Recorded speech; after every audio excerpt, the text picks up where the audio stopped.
In this hurried city, every day asks us to adapt to something. The weather changes, plans shift, other people's moods move, relationships rise and fall. Some things seem small on the surface, but they quietly affect us more than we realize. Welcome to The Room Within, a quiet corner where we talk about feelings, not lessons. I'm Iris. And I'm Jude. Tonight, we want to sit with you and gently talk about a kind of tiredness that is rarely named clearly, the kind that does not always come from being hurt, but from having to keep adjusting yourself over and over again for far too long. It's such a specific, quiet kind of exhaustion, isn't it? We aren't talking about having a physically long day. It's this heavy inner tiredness. It really is.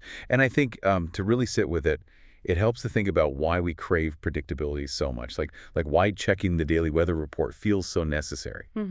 That's such a gentle image of safety, you know? We just want to know what to expect. You look out the window or you check your phone just to see if you need to carry an umbrella. Right. It's just about feeling a little more prepared for the world before you step into it. Exactly. And even if you were the very last person on Earth, you would still look up to see if the sun was rising tomorrow.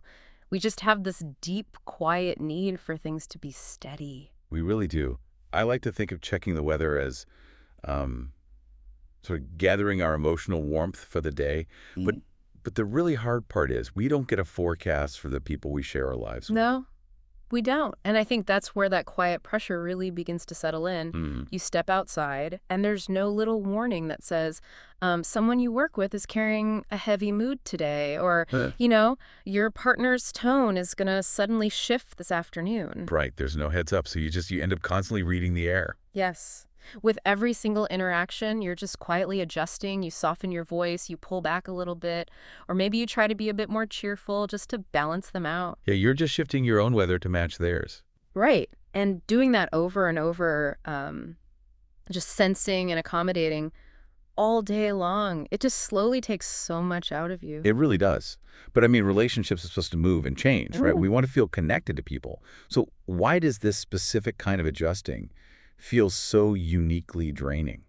I think it's because there is no pause. It's not about big dramatic arguments. It's just the continuous unbroken weight of having to hold yourself a certain way. Yeah. You never really get to just sit back and be still. Yeah, that makes sense. You just run out of room for yourself. Yeah. And it's the hardest with the people we love the most, doesn't it? It does. It really does. It's what we might think of as high impact intimacy. A stranger sighing on the street might just pass you by, but if your partner is quiet or if your child is upset, you feel it right in your chest. You can't ignore it. You feel this immediate pull to fix it or adjust to it. Yes. That closeness, when there isn't any breathing room, it can turn into such a quiet, heavy pressure. And it's so true for parenting, too.